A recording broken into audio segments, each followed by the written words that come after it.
Okay, this one is a massive blind spot for the Anglosphere. Brazil's cartels receive a fraction of the attention given to their Mexican counterparts. Yet, if the group we're about to discuss had emerged in Mexico, reached the same scale, shown the same levels of sophistication and violence, yeah, we wouldn't hear the end of it. I'm talking about the PCC, the Primeiro Comando da Capital, or First Capital Command. Even defining it is difficult. I might even get into trouble for calling it a cartel. Truth is, even the experts can't seem to agree on what exactly it is. A secret society, a drug syndicate, a terrorist organization. Perhaps it's an uneven mix of all. What it has become, however, is one of the most powerful criminal organizations in the world. This video is an attempted overview. We're going to break this up into 5 parts, each part unpeeling a different layer to this organization. By the end, I think you'll understand why this group deserves far more attention than it currently gets outside of South America, and that I'm not being an alarmist hipster. So let's begin. To understand the PCC, we need to briefly understand Brazil's prison crisis, particularly back in the early 1990s when the PCC was born. Brazil's prisons were essentially living hell. Severe overcrowding, disease, rape, gang violence, and abuse by prison officials were all rife. Riots were frequent. For the vast majority of inmates, the state hadn't just neglected them, it had actively terrorized them, treated them as subhuman. The watershed moment comes in October of 1992. This cheerful place is the massive Carandiru prison complex in Sao Paulo, one of the most infamous symbols of all these problems. On the 2nd of that month, massive riots break out after a bloody gang fight. Military police are called in, and within half an hour, they butcher 111 unarmed inmates. It is a bloodbath, and after the massacre, those responsible for the crimes appear to get away with it. The inmates have just seen their brothers massacred, and there's little to no accountability from state officials. Instead, they downplay the event, even try to push the blame onto the prisoners. So, the following year, at a different max security prison in the state of Sao Paulo, 8 high-profile inmates decide to club together. They decide, enough is enough. We need to unite, and we need to protect ourselves. They set up a brotherhood, a secret society designed to do just that, to protect inmates. They call it the Capital's Gang, but it will eventually become known as the Primeiro Comando da Capital, the PCC. According to the likeliest version of the PCC's origin story, its founders lured rivals to what was supposed to be a football match, murdered them, and left their decapitated heads on the pitch as a warning. The message was this: the PCC is in charge now. Join us or die. It's essentially built on 3 key ideas. 1, absolute loyalty and unity among members. Nobody gets left behind, all for one and one for all. 2, a strict criminal code that prohibits rape, extortion, and robbery against fellow prisoners. 3, and this one's really key, down with state tyranny. The PCC swears to protect itself from the abuses of the Brazilian state, with a never-again mentality regarding the Carandiru massacre. Prisons are called concentration camps, and the group declares war, quote, without truce, without borders, until the final victory. To understand the PCC's later expansion is to understand not just this legitimizing narrative as righteous criminals defending the downtrodden, it's also to understand their value proposition, what they were concretely offering inmates, and later street criminals. In such a hostile environment, members are offered real access to a kind of criminal justice system. They get alleviation from horrendous living conditions, physical protection from beatings, rape, stabbings, arbitration in disputes with rival prisoners, justice against abusive prison officials. The PCC learns to negotiate with the officials, lobbying on behalf of the inmates. It's in the officials' interest to do so. In exchange, the PCC promises to keep order and prevent riots. That's actually a huge bargaining chip because they can always threaten officials with mobilizing. The PCC is also brutal as judge, jury, and executioner. It liquidates rivals and executes anyone who breaks the PCC's codes and commandments. The fear this generates is also key to their growing power. So this really isn't your average prison gang. It also had sophisticated criminal influences. One of the PCC's key co-founders, a guy called Misa, while behind bars, he'd met a couple of Italian brothers from the Camorra Mafia out of Campania.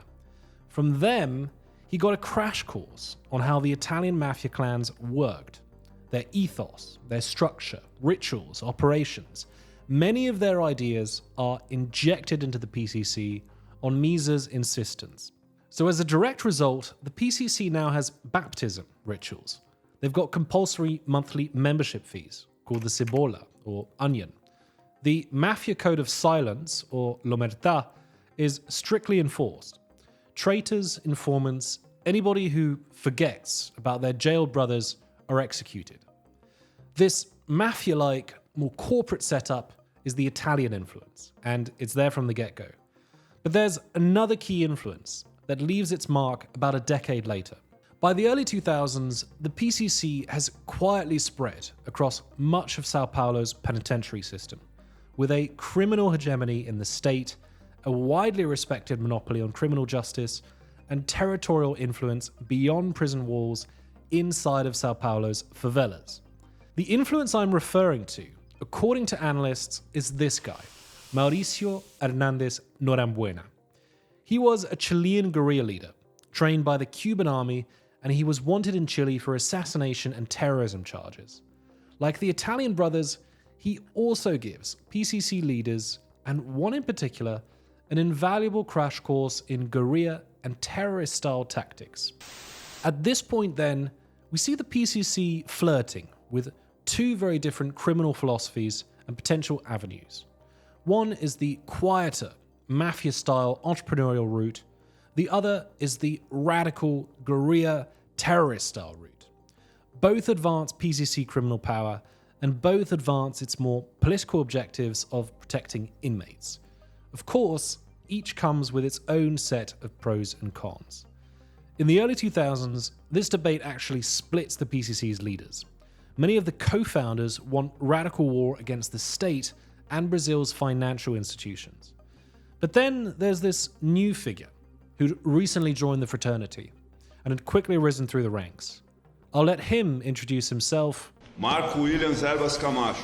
His nickname is Marcola. Marcola's main thing was bank robbing. Turns out he's something of a criminal mastermind. Much of the PCC's later development owes to his ideas and leadership, even from behind bars.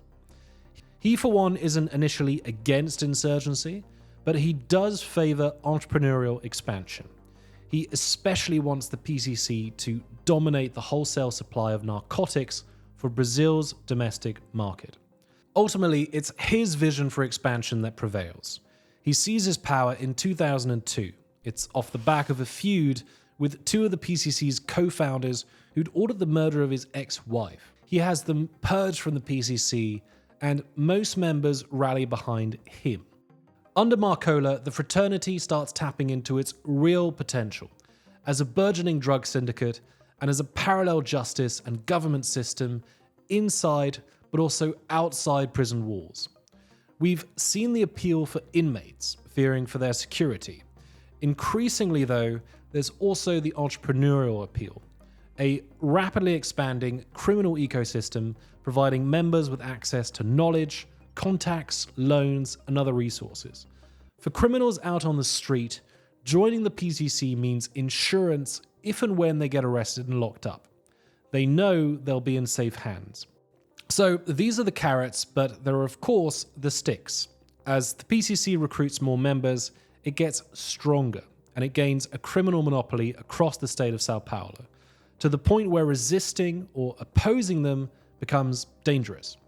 For many, they judge, correctly, that it's safer and more advantageous to be in rather than out. Ironically, one of the biggest accelerators of PCC expansion has actually been the Brazilian state. Authorities frequently transferred and separated high-ranking members across different prisons, hoping to break up the fraternity. This backfired. What they actually did was spread the PCC, because inmates just set up new branches wherever they were sent. But then there's the matter of a massive surging prison population. The state relied on a policy of mass incarceration, with pre-trial detention accounting for nearly 40% of the prison population. So instead of rehabilitating criminals, they're actually sending them right into the arms of the PCC. And when they come out, they're even stronger and they're more likely to reoffend. So there's a bigger idea here, which is at the heart of the PCC's rise and its expansion. That is the weaknesses and the failures of the Brazilian state. Flawed detention policies, neglect, and state abuses created the vacuum for the PCC. And as these trends compounded, the PCC only got bigger and stronger, progressively challenging, but also rivaling the state's power, as we shall now see. So throughout the 1990s, the PCC was still largely a clandestine organization, part prison brotherhood, part criminal tribunal, part mediator between inmates and prison authorities. It operates and spreads quietly across Sao Paulo's prison system. The state ignores or totally underplays their existence, even calls them, quote, a fiction. Then, in 2001, the PCC became impossible to ignore. In protest against prison conditions and the transfer of several key leaders, the group stages the biggest prison rebellion the world had ever seen. Nearly 30,000 inmates rise up simultaneously across 29 prisons in the state of Sao Paulo. They hold thousands of visitors and guards hostage. At least 19 inmates end up dead. It's only after 17 hours, in a massive crackdown, that the uprisings are quelled. The attacks were a wake-up call to the state. The sheer logistical coordination needed to have pulled that off was staggering. We're talking thousands of smuggled cell phones, compromised guards, lawyers used for secret communication. The PCC needed to be taken seriously. The state was clearly losing its grip on the prison system. 2002, you'll remember, is when Marcola really breaks onto the scene, sidelining or assassinating his rivals to become top boss. He's the one who gets the best mentorship in asymmetric warfare and urban guerrilla fighting from Norambuena, the Chilean guerrillero we mentioned. He also happens to be a prolific reader, claims to have read thousands of books, many of those on political theory, philosophy, and history. Within 2 months of the two linking up, the PCC tries and fails to bomb a major criminal courthouse in Sao Paulo. For context, around this period, the PCC under Marcola is actively trying to disrupt the gubernatorial election in Sao Paulo, trying to embarrass the incumbent governor. They despise him for his heavy-handed crackdowns on the PCC and for his refusal to improve prison conditions. Sometime later, the police actually foil a PCC plan to blow up Sao Paulo's stock exchange. The organization was showing that it was willing to move beyond prison walls and directly challenge state authority. Now, in 2006, the PCC seriously raises the ante. The governor had been re-elected, and he was now running for president against Lula. Lula's campaign was mired in a vote-buying scandal, so things weren't looking good for his Workers' Party, who the PCC were rooting for.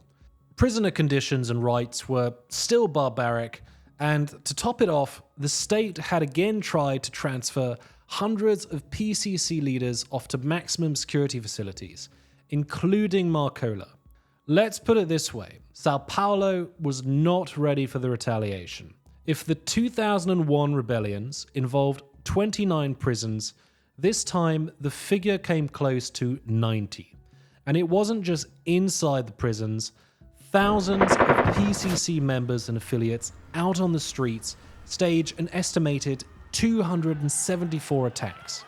That's police and fire stations. That's state offices, private schools, hospitals, public buses. We could go on. Dozens of police officers and prison officials murdered. And in the ensuing vendettas with the police, hundreds of civilians end up killed. This was, in many ways, Brazil's 9/11. It shocks the country, and it paralyzes the economic powerhouse of Sao Paulo for days, costing it tens of millions of dollars. It's an even bolder demonstration of PCC power. They wouldn't just resist the state, they would terrorize it. Strikingly, one of the main architects behind these attacks was Marcola, the guy who actually preferred peaceful business over insurgency. So the attacks were really about sending a strong message.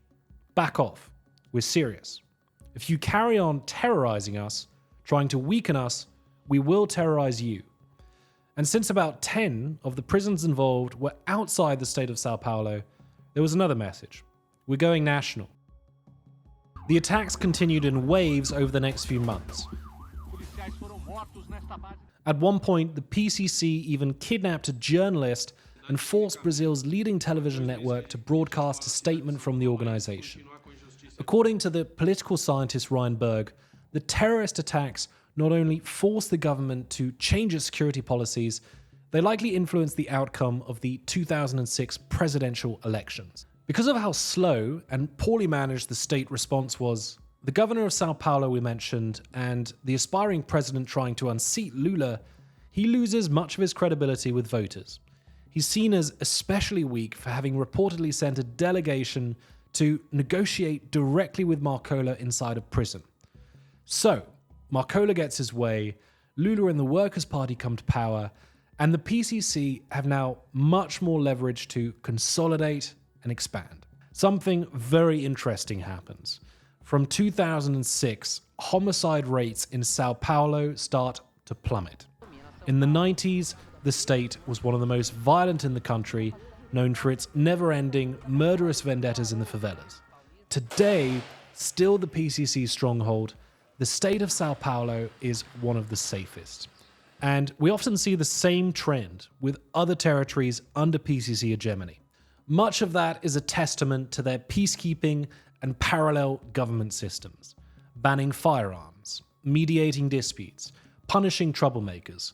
To quote one analyst, it's the PCC who decides who dies, how many, and when. Now, this doesn't mean they abstain from violence, and I should add, nor does it mean they're a better long-term alternative than the state. Let's make that clear now.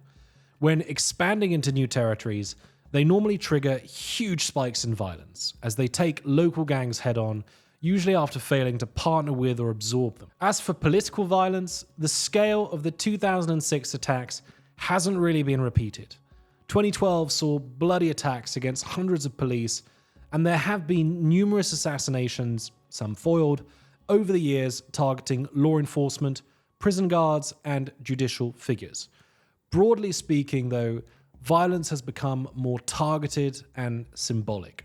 This could, in part, be down to better isolation and monitoring of key leaders. It's also likely down to the PCC moving away from insurgency-style terror, knowing that this brings bad press, it harms business, and it generates crushing pressure from the state.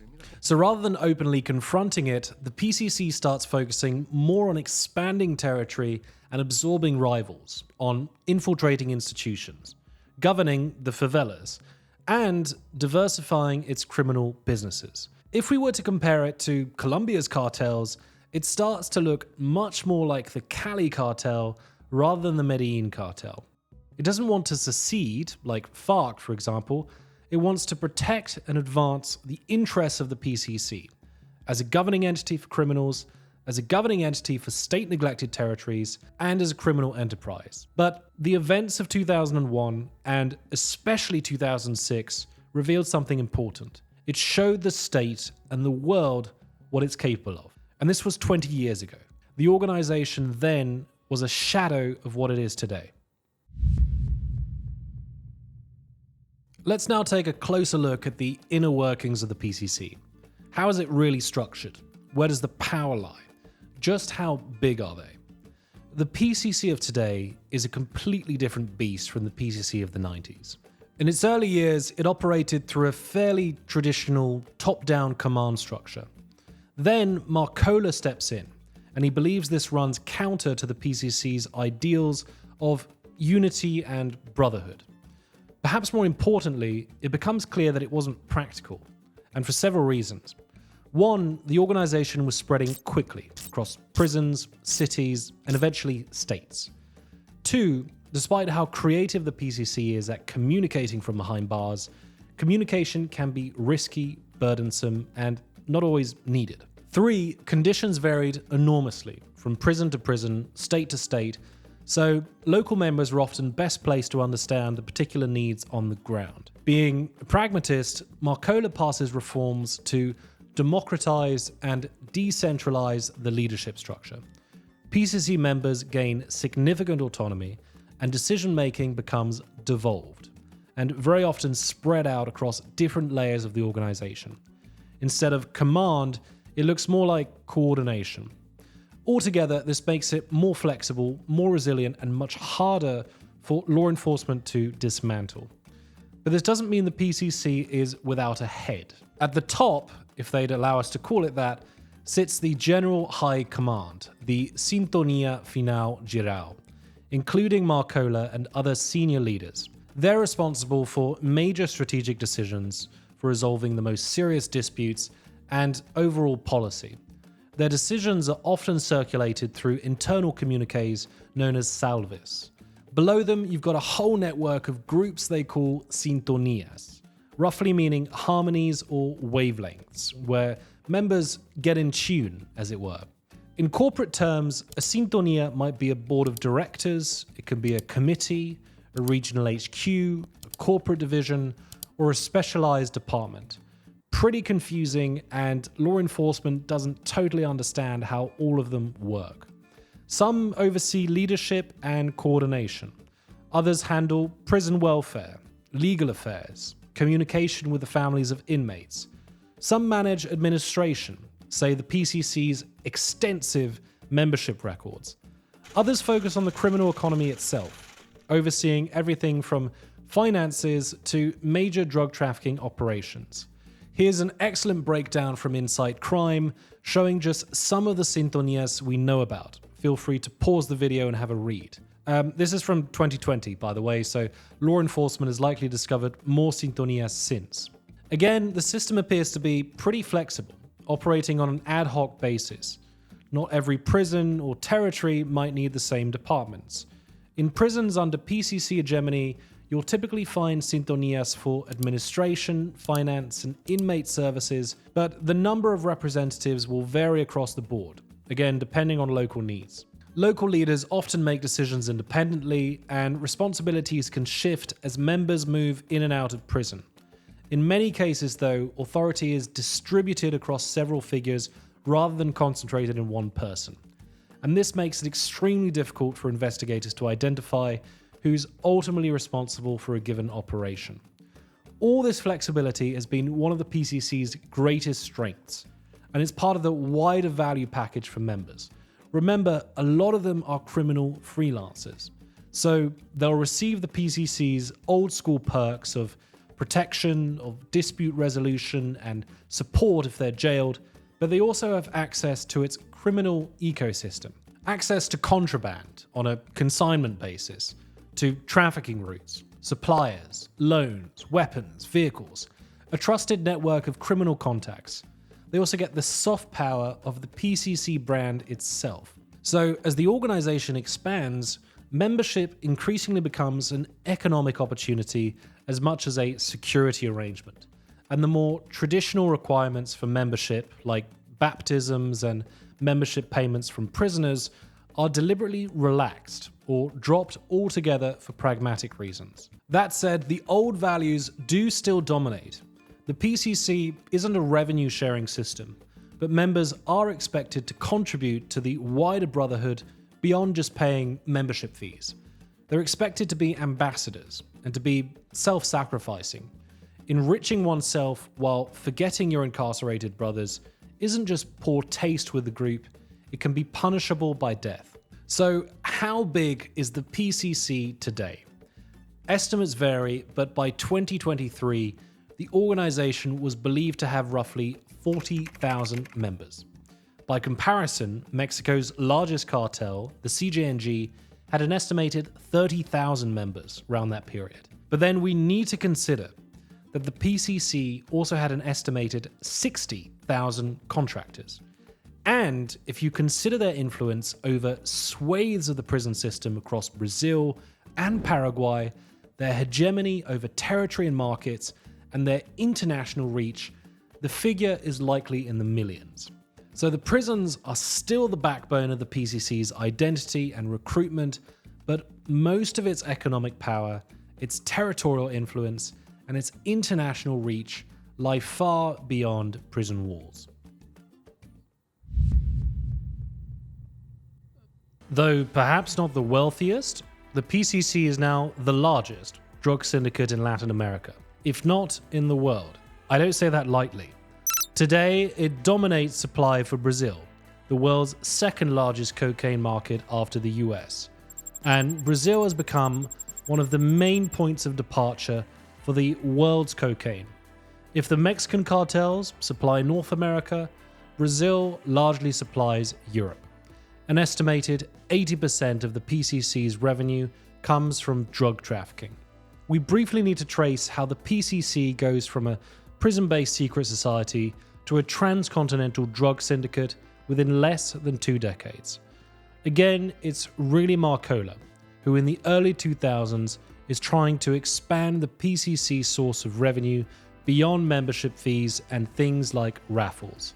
Like the PCC's competitor, the Comando Vermelho, or Red Command, he wants the PCC to dominate the wholesale supply of narcotics in the PCC's case for Sao Paulo, before going on to conquer other domestic markets. It's after the terror attacks of 2006 and the truce that follows that the PCC starts to really expand. It does a few things. It pushes aggressively into Brazil's north and northeast, absorbing or eliminating smaller gangs, and it pushes into the border regions connecting Brazil, Paraguay, and Bolivia. Instead of relying on middlemen, it presses for direct, exclusive relationships with suppliers and producers in both countries, so it can control more of the supply chain and drive up profits. Bolivia becomes a crucial source of cocaine and weapons, as it still is today. But Paraguay arguably becomes just as important. The PCC spreads like wildfire throughout its prison system and quickly establishes itself as the hegemonic group in the country's underworld. Paraguay's massive cannabis industry, one of the largest in the world actually, helps supply the Brazilian market. But the country is especially important as a transit point for Bolivian and later also Peruvian cocaine. This is mainly because the border between Brazil and Bolivia lacks a lot of key road infrastructure, so Paraguay is a nifty trampoline. It also supplies Brazil with huge, highly profitable reserves of pesticides from its unregulated chemical market. Cocaine is really where the money is, though. By the mid-2010s, we see the PCC increasingly outcompeting its main domestic rival, the much older Red Command. And we see it looking outward.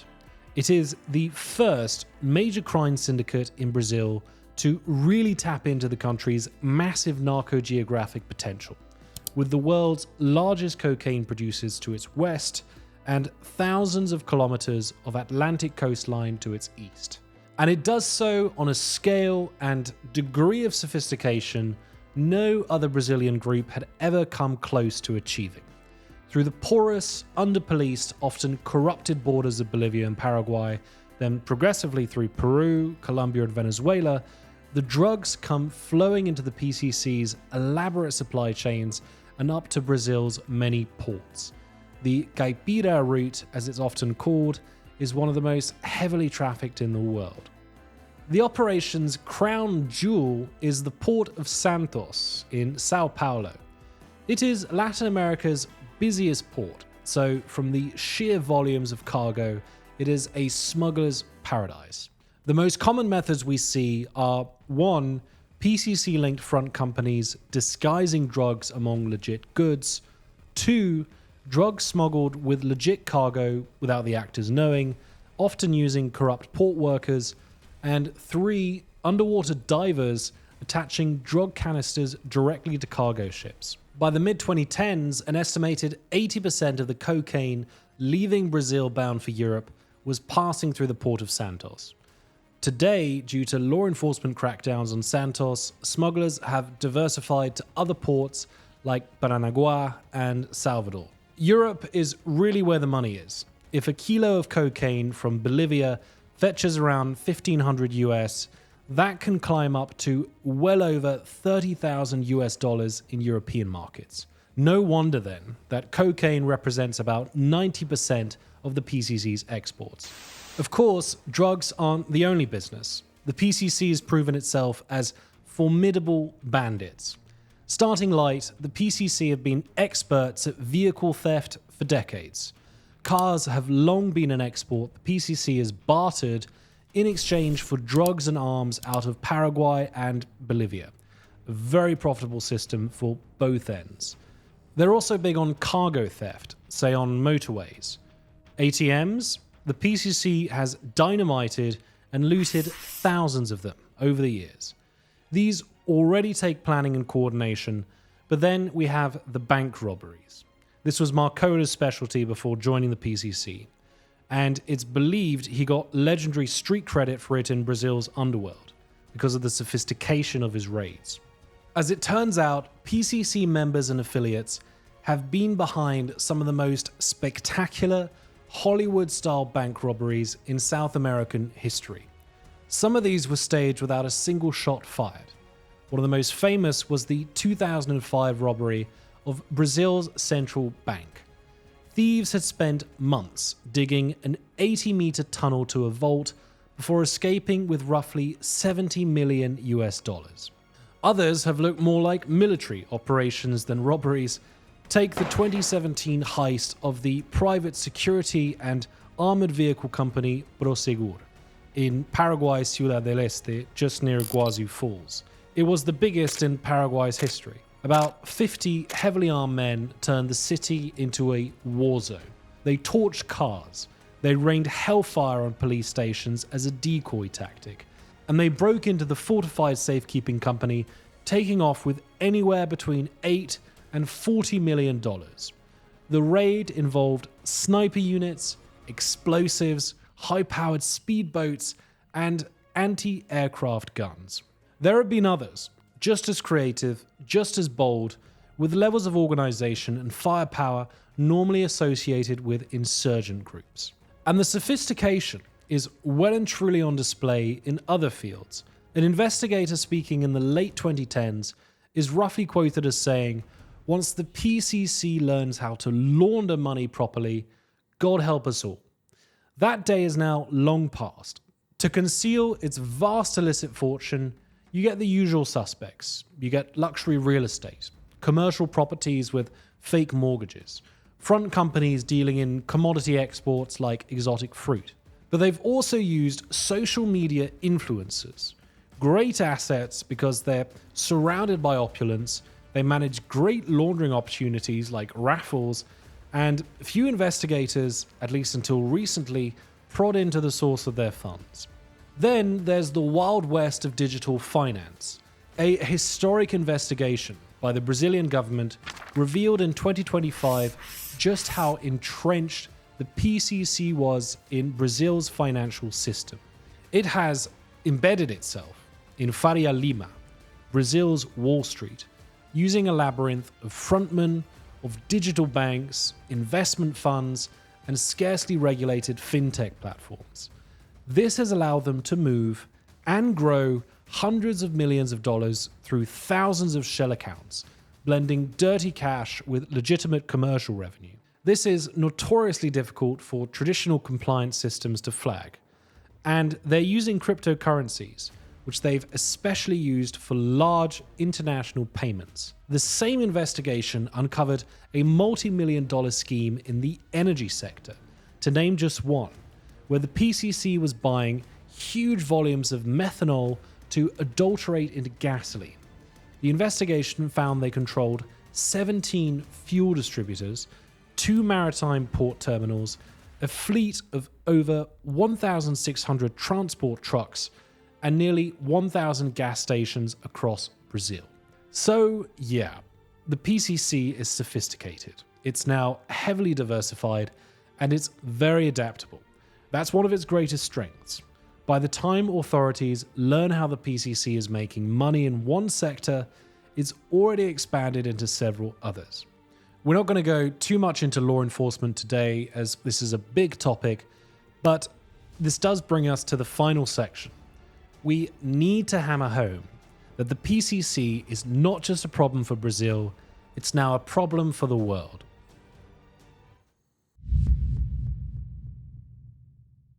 If it wasn't clear by now, the PCC has gone global. We need to understand exactly how global. From my own understanding, and there's debate around this, it appears there are really two key turning points when the PCC cranks up its expansionist drive. The first major phase, as we've seen, is around 2006, after the attacks on Sao Paulo and Marcola's reported truce with the government, when the PCC pushes into Bolivia and Paraguay to secure direct access to suppliers, trafficking corridors, and border regions. Some analysts trace the strategy shift to as early as 2004, however. In either case, those expansions created key footholds that have only deepened over the years, especially in Paraguay. The second phase begins around 2016. By this point, the PCC is pretty much the dominant power along the lawless jungle border with Bolivia and much of the tri-border area between Brazil, Paraguay, and Argentina. A key turning point involves this guy, Jorge Rafat Tumani, or rather, his assassination by PCC operatives. For years, the Paraguayan trafficker had controlled a critical stretch of the border between Paraguay and Brazil. So, to bypass his toll system, the PCC stages a military-style assault, one that is so lethal, it manages to kill him from inside his bulletproof Hummer. We're talking 100 sicarios mowing him and his retinue of 30 or so men with an anti-aircraft gun. The hit gives the PCC a virtual monopoly over one of South America's most important trafficking corridors, dramatically increasing its power. But it also triggers something else. It effectively blocks the operations of its main competitor, the Red Command. At the same time, the PCC is also pushing deeper into the Amazon for control of its lucrative river routes. Both of these ventures bring the PCC into direct conflict with the CV. A very delicate 20-year truce is shattered. You get bloody prison riots, brutal assassinations, but you also get a scramble from both syndicates to control some of the more lucrative routes and entry points across the country. They're allying with small groups which they use as proxies. So, with the heat under them to win over its bitter rivals, the PCC goes into overdrive. It keeps expanding northward in search of suppliers, routes, and strategic partners. It cozies up with splinter factions of the just demobilized FARC, gaining access to coca-producing regions, new routes, weapons, military expertise. It exploits the crisis in Venezuela, recruiting refugees, buying arms from corrupt officials. It wants to embed itself in one of South America's most important transit hubs for cocaine, with access to Caribbean routes and new opportunities for expansion. And it has since done exactly that. But arguably the most important focus in this period is this: to dominate the cocaine trade to Europe. That is a two-part objective. It means, one, penetrating smuggling corridors and building networks across Africa, and two, forging ties with major distribution networks in Europe, who have influence across some of the main ports. Africa, especially West Africa, increasingly becomes a key transit point for cocaine bound for Europe. Since 2016, drug smuggling through the region has gone up exponentially, and it's really starting to destabilize the region. Now, some analysts estimate that about 30% of the cocaine arriving in Europe passes through West Africa, and that's expected to rise by 50% in 2030. For now, the PCC mainly relies on allies on the ground to move the drugs. Nigerian gangs seem to dominate, but you've also got Italian mafiosi linked to 'Ndrangheta, especially in Ivory Coast. And you've also got West Balkan traffickers, who are some of the most sophisticated and widespread traffickers in the world right now. After arriving at one of the many ports in West Africa, from Dakar, Senegal, all the way down to Lagos in Nigeria, much of the cocaine actually exits the region by sea, bound for Europe. Some of it is split up and flown by air, and some of it is smuggled overland across the Sahel via a range of non-state actors. There are reports now that the PCC controls entire neighborhoods in some major Nigerian cities, with similar command structures as in Sao Paulo's favelas. Though it doesn't have much of a physical presence outside of Nigeria, this could well change. The African coastline presents a bonanza of criminal opportunities. Meanwhile, Europe's been flooded with a tidal wave of cocaine in recent years, and much of that is down to the fruitful alliance of the PCC and the Calabrian mafia, the 'Ndrangheta. The PCC supplies and the Italians largely resell and distribute. They and their affiliates dominate crucial Atlantic ports like Antwerp, Rotterdam, Hamburg, and they use Italian traffickers to move drugs to other parts of Europe. West Balkan traffickers are also long-term partners of the PCC, historically influential in Brazil, and dominating wholesale across Central and Eastern Europe. Like in Africa, the PCC doesn't have much physical presence in Europe, but the main exception is Portugal. Historically quite low on crime, Portugal is now not just a major transit point for South American cocaine, but a key PCC hub for laundering drugs proceeds, whether that's in real estate, in construction, or even football. Okay, we've covered quite a lot already. So what have we seen? We've seen 1. The PCC's historical and ideological roots as a prison-based secret society filling in the vacuum from state failures. 2. How the PCC has the capacity and resolve to use terror and insurgency even if it favors enterprise. 3. The decentralized, fluid structure of the PCC that's been so key to its efficiency, appeal, and expansion. 4. The PCC's now broad and sophisticated economic portfolio and its key place in the global cocaine trade. 5. How the PCC evolved into a transcontinental criminal organization, increasingly destabilizing the regions it operates in. In May of 2026, the PCC and the Comando Vermelho were labeled as terrorist organizations by the US State Department. This is important for 3 key reasons. 1. Brazilian sovereignty. Washington has given itself far greater legal tools to go after the groups and anyone who supports them, even beyond US borders. That doesn't mean the US could just ignore Brazil's sovereignty, but it does have far more power to intervene on a security issue that previously was mainly under Brazil's remit. Politically, this could be bad for President Lula. 2. Economic fallout. The PCC is so embedded in Brazil's financial system that companies who even unknowingly interact with its networks now face the severe consequences of anti-terrorist financial measures. And that is potentially a lot of companies. 3. Rewaking the beast.